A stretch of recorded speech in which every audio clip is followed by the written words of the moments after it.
Bismillahirrahmanirrahim. Assalamualaikum warahmatullahi wabarakatuh. Alhamdulillahi rabbil alamin wa bihi nasta'inu ala umuri dunya waddin. Wassalatu wassalamu ala asyrafil anbiya'i wal mursalin wa ala alihi wa ashabihi ajma'in, amma ba'd. Jemaah salat zuhur yang dimuliakan Allah Subhanahu wa taala. Dalam Al-Quran surat Al-A'raf ayat 96 Allah berfirman, A'udzu billahi minasyaitonir rajim, walau anna ahlal qura amanu wattaqaw lafatahna 'alaihim barakatin minas samaa'i wal ardh walakin kadzdzabu fa akhadnahum bima kanu yaksibun. Jemaah salat zuhur yang dimuliakan Allah Subhanahu wa taala. Ayat ini setidaknya mengandung 3 tema besar, yaitu yang pertama tema tentang iman, dan yang kedua tema tentang takwa, dan yang terakhir adalah tema tentang berkah. Allah menegaskan kalau sekiranya suatu penduduk negeri mereka beriman dan mereka bertakwa, maka Allah akan menurunkan berkah. Lafatahna 'alaihim barakatin minas samaa'i wal ardh, berkah dari langit maupun berkah dari bumi. Akan tetapi tidak demikian. Kenapa? Karena banyak di antara kita yang kadzabu, mendustakan ayat-ayat Allah, sehingga apa yang kita terima sesuai dengan apa yang telah kita lakukan. Nah, pada kultum yang singkat ini menarik kiranya ketika kita ingin mengulas sedikit tentang berkah. Kenapa berkah? Karena berkah merupakan suatu kosakata yang sering kita dengar di tengah-tengah kita. Selain itu, berkah juga memiliki makna yang dalam. Jika dilihat dari segi bahasa, berkah berarti tetapnya kebaikan Tuhan pada sesuatu. Ada juga yang mengartikan berkah dengan bertambahnya kebaikan atau berkembang. Jika dilihat di dalam Kamus Besar Bahasa Indonesia, berkah diartikan dengan karunia Tuhan yang membawa kebaikan kepada kehidupan manusia. Jika kita merujuk kepada Al-Quran, Al-Quran menyebutkan kata berkah serta derivasinya tidak kurang dari 30 kali yang tersebar di beberapa ayat dan surat. Dan keseluruhan daripada kata berkah itu menunjukkan kepada suatu makna tentang kebaikan. Jamaah salat zuhur yang dimuliakan oleh Allah Subhanahu wa taala. Berkah bukan tentang kuantitas, akan tetapi juga tentang kualitas. Berkah bukan sesuatu yang banyak kita dapat, akan tetapi sebesar apa manfaat dari apa yang kita dapat tersebut. Oleh sebab itu Al-Quran disebut dengan kitab berkah. Kenapa? Karena meskipun Al-Quran terbatas dari segi kalimatnya, namun mempunyai makna yang sangat dalam hingga dapat digunakan oleh manusia ini hingga akhir zaman. Oleh sebab itu, para pakar ulumul Quran mempunyai sebuah diktum yang mengatakan Al-Quran soleh likulli zaman wa makan.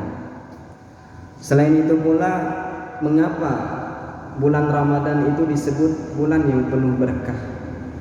Karena meskipun hanya 1 bulan, akan tetapi di dalamnya mengandung beribu-ribu kebaikan.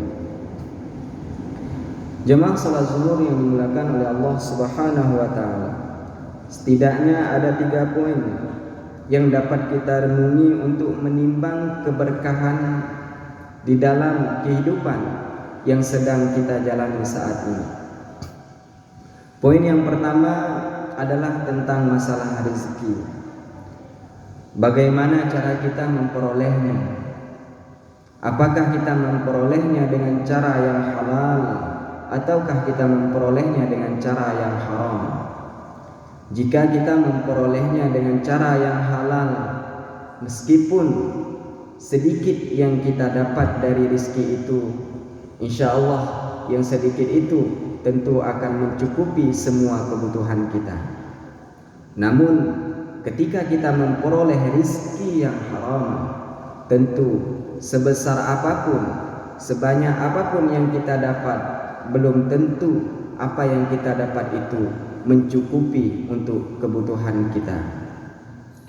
Yang kedua adalah masalah keluarga. Bagaimana cara kita membina sebuah rumah tangga?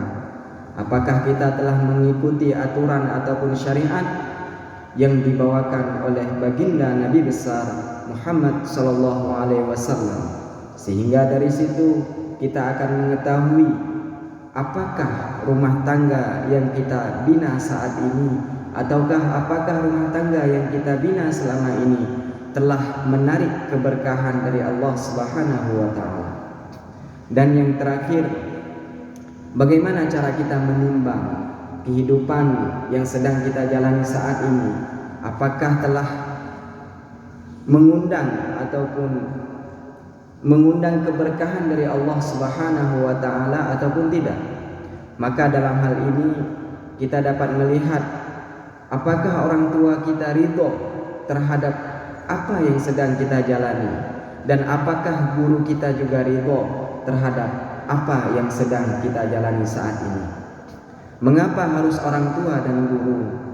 Karena saya melihat dalam sebuah hadis an Abdullah bin Umar radhiyallahu anhuma anin Nabi sallallahu alaihi wasallam qala ridallahu fi ridal walidain wa sukhtullah fi sukhtil walidain. Karena ridhonya Allah itu terletak di ridhonya orang tua, dan murkanya Allah terletak pada murkanya orang tua.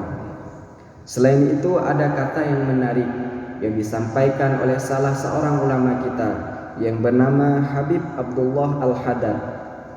Beliau mengungkapkan bahwasanya adurru syai'in 'alal murid taghayyara qalbu syekh 'alaihi. Paling bahayanya bagi seorang murid adalah ketika hati gurunya atau perasaan gurunya berubah kepadanya. Walau ijtama'a ala islahihi ba'da dzalik masyayikhil masyriqi wal maghribi lam yastati'u illa ay yarda anhu syaikhihi. Meskipun datang guru-guru ataupun meskipun datang para ulama dari timur dan barat untuk memperbaiki seorang murid ini, maka tidaklah sanggup diperbaiki seorang murid ini sebelum guru yang tadi itu ridho kepadanya.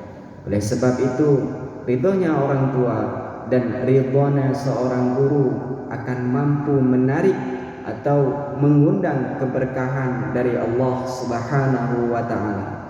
Jamaah salat zuhur yang dimuliakan oleh Allah Subhanahu wa taala. Mungkin inilah kultum singkat yang dapat saya sampaikan. Mudah-mudahan bermanfaat dan mudah-mudahan Allah senantiasa menurunkan atau mengiringi keberkahan di dalam kehidupan kita semua.